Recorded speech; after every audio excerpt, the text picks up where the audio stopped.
Hi, this is by the way I came here. In this video I'm going to be showing you my first generation Westinghouse hybrid bell. And also I'm also going to tell you about a few cool little bits of information I have to go along with this bell, like the crossing it came from and whatnot. So looking at the front of the bell, you can see we have a hole for the mounting bolt, and we got the gong. This bell, all Westinghouse hybrid bells actually, they all use this single piece cast aluminium body. Contains the rain shield and the base and the mounts for all the internal hardware, all in the one thing. Here's the back. We've got the Westinghouse Brake and Signal Company logo. We got the EM186-6, which I believe is the part number for the cast aluminium housing. We've got a sticker that's no longer readable. And here's the back. We've got the 4 hex head screws on the back, and also 2 extra bolts that have been very badly retrofitted onto the bell. They're not original. These 2 here, they're not original. Only the 4 in the middle piece are. And there's the number from the production line, 029. So that means that this is the, well, just turn it back around. That means that this bell here is the 29th Westinghouse hybrid bell ever made. It's a really early one. It may even be the earliest one in a private collection at the moment, which is pretty cool. Plus, this bell came from Brunt Road in Beaconsfield, which was my favourite level crossing until the bells were replaced. But at least I've got a bell from it now. I've also got a bolt from the other bell that was there, the one that held on the gong. This bolt. I have the bolt from the other Brunt Road bell.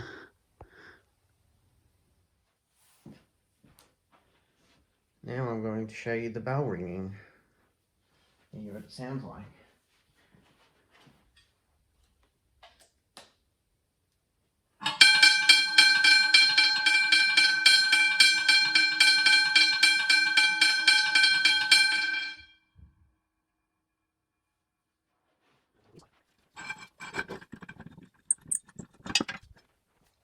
So now we're going to have a look at the inside of the bell. On the inside, we have all the things that make it work. To zoom it out. On the inside, we have everything that this bell requires in order for it to operate.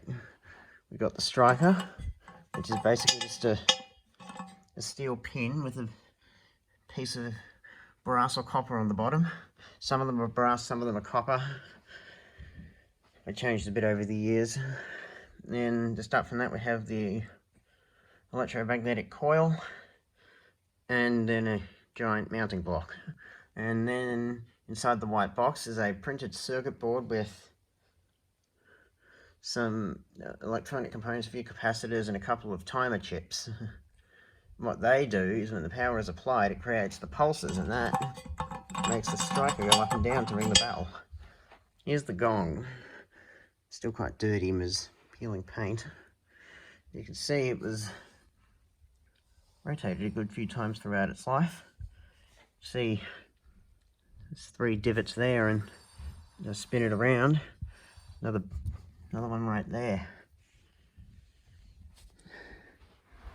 And so it, whoops, I just hit the gong with my foot.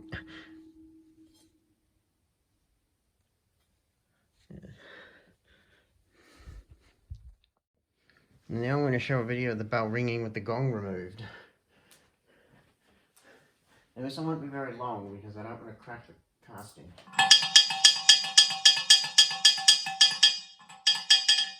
Yeah.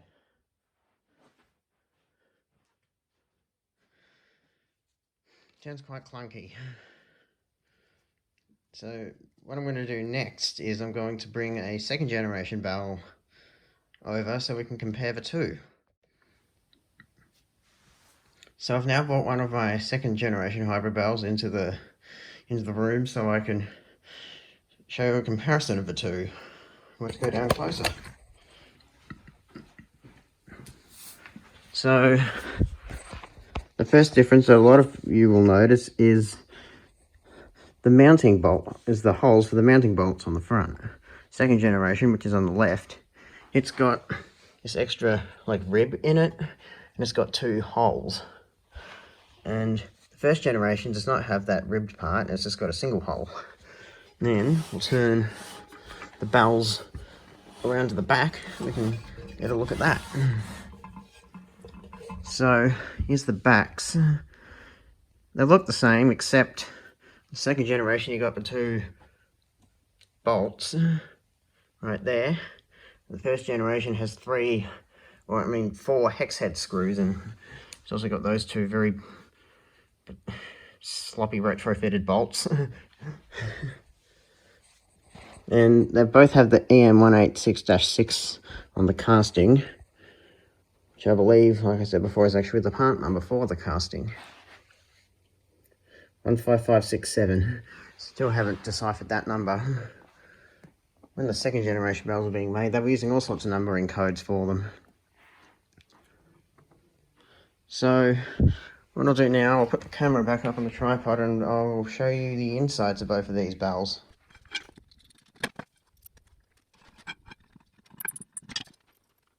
Now I've taken the gongs off the bells and we'll come down and we'll have a look at the differences.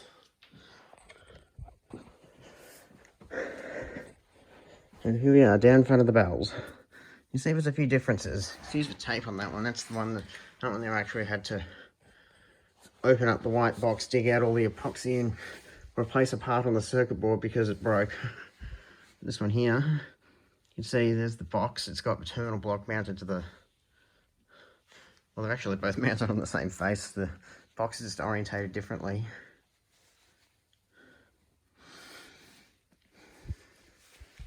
You can see they look pretty much the same, except this one here, the biggest difference is the second generation bell, the one on the left, doesn't have this big, giant steel block in the middle to hold the gong up.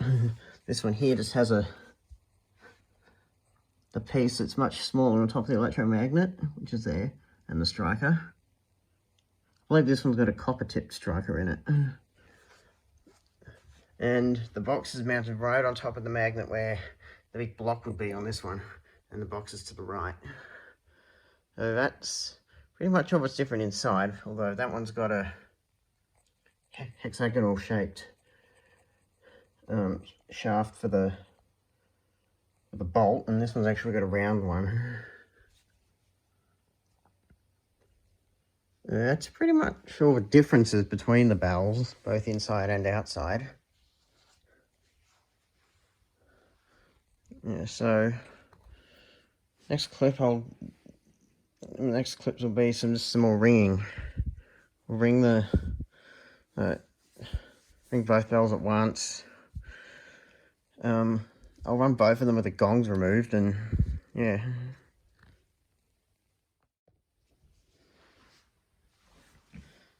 So now I'm going to run the bells with the gongs removed. I'll do the second generation first. Kind of ironic.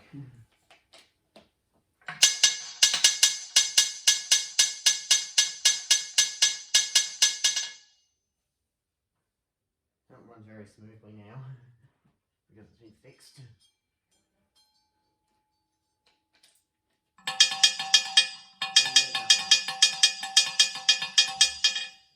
You can see how much wonkier the striker movement was on that older bell. So now I'm going to put the gongs back on, and we'll conclude the video with some more bell ringing.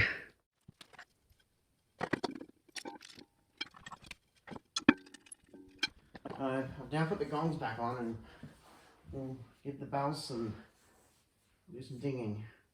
Do the first generation first.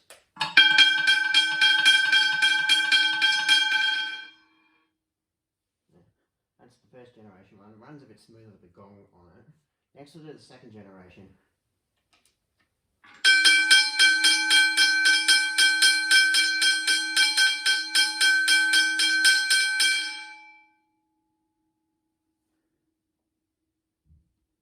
That second generation is very loud. Now,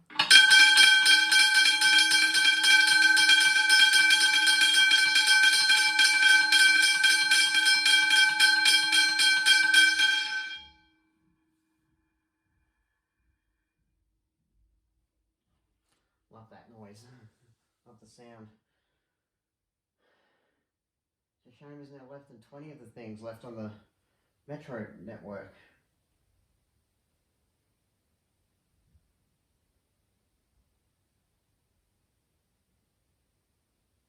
In 2017, with the metro network, teardrop bells became extinct, and pretty soon Westinghouse hybrid bells are going to become extinct on the metro network. Replace them either as they upgrade the crossings or the bells just stop working. Yeah, so it is sad to think that these bells are... these bells are already going up in value.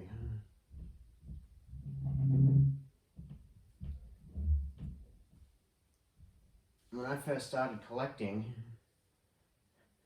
you could easily find a second generation Westinghouse hybrid bell for less than $500, but now, because these bells are becoming so collectible because of how fast they're being replaced, prices are going up, especially for the first generation ones.